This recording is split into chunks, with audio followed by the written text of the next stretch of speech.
ایک صاحب مدنی چینل والے ان بابا جی کو میں سن رہا تو وہ فرماتے ہیں کہ ہم نے ایک امام صاحب کو پکڑ لیا، اس کے بعد اپنی دونوں انگلیاں کانوں میں دے کر کہتے ہیں ہم بہرے ہو گئے، سننے کے قابل نہیں رہے۔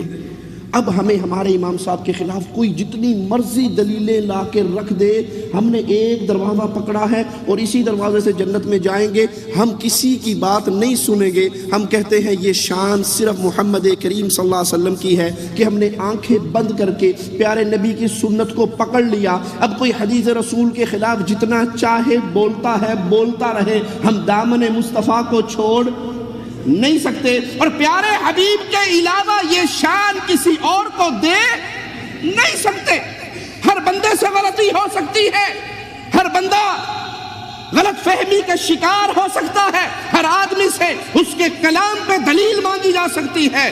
آمنہ کے لال سے کوئی غلطی، ان سے دلیل مانگی جا سکتی، ان کا بولنا دلیل، ان کا بیٹھنا دلیل، ان کا کرنا دلیل۔ پیارے نبی صلی اللہ علیہ وسلم نماز پڑھے تو نماز پڑھنا دین ہے، اور اگر نبی صلی اللہ علیہ وسلم نماز کے اس وقت کو گزار دے اور نماز نہ پڑھے اور تاخیر سے پڑھے تو اس وقت نماز کی تاخیر کرنا دلیل مانگو گے؟ عرفہ سے جب نکلتے ہو مغرب کا وقت ہو جاتا ہے، نماز پڑھتے ہو یا جی نہیں پڑھتے؟ عرفہ میں جماعت نہیں کرواتے، حالانکہ نماز کو اول وقت ادا کرنا عظیم نیکی ہے، لیکن آج عرفہ میں مغرب کی نماز جماعت سے ادا نہیں ہو رہی۔ وجہ کیا ہے؟ جواب ملے گا اہل الحدیث کے امام نے آج عرفہ میں مغرب کی نماز ادا مزدلفہ میں جا کر کی۔ یہ شان مصطفیٰ کی ہے علیہ الصلوۃ والسلام۔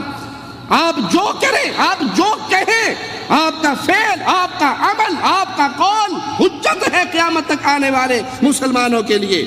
ایمان باللہ کے ساتھ ہی ایمان بالرسول کا حکم دلیل ہے کہ رسول اللہ صلی اللہ علیہ وسلم کی اطاعت واجب ہے، آپ کی حدیث کو ماننا واجب ہے، آپ کی سنت کو پکڑنا واجب ہے۔ سورۃ نور آیت نمبر 62 کو سنتے ہیں، مالک فرماتا ہے انما المؤمنون الذین آمنوا باللہ ورسولہ، بے شک مومن وہ ہیں جو اللہ پر ایمان لائیں اور اس کے رسول پر ایمان لائیں۔ اللہ پر ایمان لائیں اور رسول اللہ پر ایمان لائیں، اللہ کو مانے، اللہ کے بھیجے ہوئے نمائندے کو مانے، یہ مومن ہے۔ اور یہاں ماننے سے مراد اپنی زبان سے تصدیق، اپنے دل سے تصدیق، زبان سے اقرار، اور آپ کے حکموں پہ عمل کر کے دکھانا، وہ ماننا نہیں ہے۔ باپ کہے بیٹا مجھے بڑی پیاس لگی ہے پانی پلا دو، اور بیٹا کہے ابو میں آپ کی ٹانگیں دباتا رہوں گا، آپ کے پاؤں پہ میں سروں کے تیل کی مالش کرتا رہوں گا۔ وہ کہ پتر مالش چھوڑ مجھے پانی پلا دے، پیاس سے میری جان نکل رہی ہے۔ کہ ابا جی پانی نہیں پلا سکتا، ٹانگیں دباؤں گا۔ یہ کون ہے؟ فرما بردار، بات نہیں مان رہا، محبت کا بڑا اظہار کر رہا ہے۔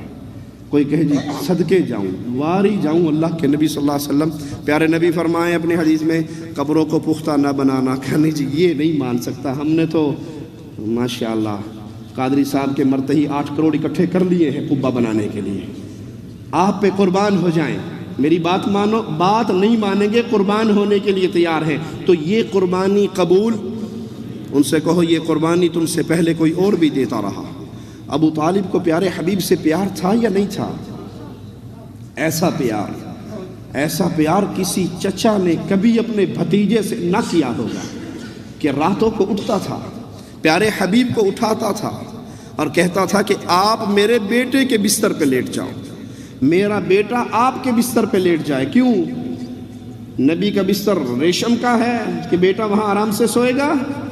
نہیں، رات کے اندھیرے میں اگر دشمن وار کرے آپ بچ جاؤ، میرا بیٹا آپ کی جگہ پہ قربان ہو جائے۔ ایسا پیار کوئی اور کر سکتا ہے؟ آخری لمحات آتے ہیں، پیارے حبیب پہنچتے ہیں صلی اللہ علیہ وسلم، کہتے ہیں یا عمی قل لا الہ الا اللہ۔ چچا ایک بار پڑھ دے، ایک بار پڑھ دے۔ سردار موجود ہیں، کہتے ہیں باپ کے دین کو چھوڑے گا؟ آخری جملہ زبان سے نکلتا ہے کہ میں اپنے باپ عبد المطلب کی ملت پر ہوں۔ وہ پیار کام آیا، وہ محبت کام آئی؟ پوچھا گیا پیارے حبیب صلی اللہ علیہ وسلم سے، بڑی محبت کرتا تھا، کہا جہنم میں سب سے کم عذاب میرے چچا کو ہوگا، اس کے پاؤں کے نیچے 2 انگارے، یا ایک روایت میں آگ کی 2 جوتیاں ہوں گی جس سے اس کا دماغ کھولے گا جیسے چولہے پہ ہنڈیاں اگلتی ہے۔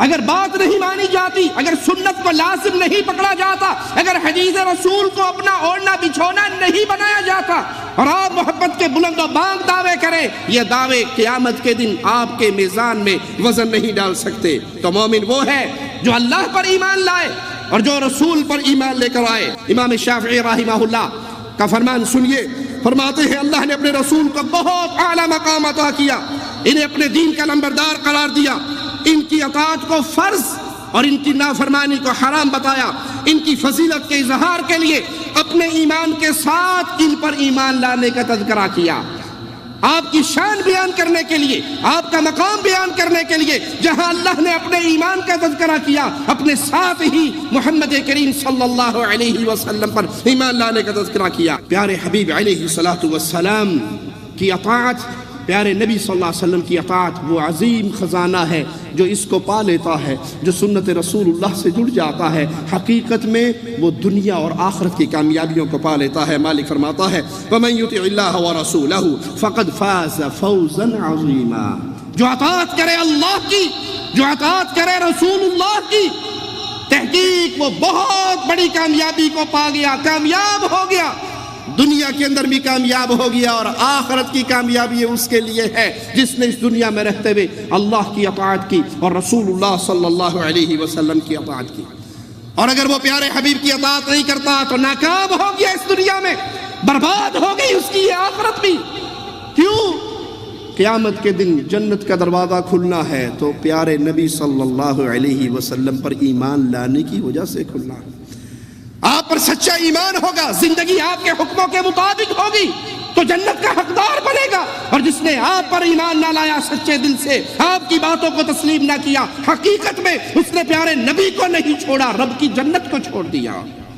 مالک کا فرمان سنیے، پیارے نبی صلی اللہ علیہ وسلم کی احادیث کی شان کو اپنے دل میں بٹھائیے، اور یہ مقام خالص پیارے حبیب کا مقام ہے، یاد کیجئے وَمَن يَعْصِ اللَّهَ وَرَسُولَهُ فَقَدْ ضَلَّ ضَلَالًا مُبِينًا، اور جس نے نافرمانی کی اللہ کی اور اس کے رسول کی، وہ کھلی گمراہی میں گر گیا۔ یہ دعویٰ صرف اہل السنہ والجماعہ کا ہے، یہ دعویٰ صرف اہل الحدیث کا ہے کہ ہمارے امام اعظم وہ شان رکھتے ہیں کہ جس نے پیارے حبیب کی اطاعت سے دامن کترایا، حقیقت میں وہ گمراہ ہو گیا، اور کائنات میں یہ دعویٰ کوئی اور نہیں کر سکتا، کوئی نہیں کہہ سکتا جس نے ہمارے پیر صاحب کو نہ مانا وہ گمراہ ہو گیا، جس نے ہمارے امام کو نہ مانا وہ گمراہ ہو گیا، جس نے ہمارے بزرگ کی بیعت نہ کی وہ گمراہ ہو گیا، جس نے ہمارے شاہ جی کو چھوڑ دیا وہ گمراہ ہو گیا۔ یہ دعویٰ صرف اہل الحدیث کر سکتے ہیں کہ امام اعظم، قائد اعظم، رہبر اعظم محمد الرسول اللہ صلی اللہ علیہ وسلم وہ عظیم ہستی ہے جس نے پیارے نبی کی نافرمانی کی، وہ گمراہی کے اندھیروں کے اندر گر گیا، جنت میں جانے کا راستہ تو پیارے نبی کی اطاعت ہے۔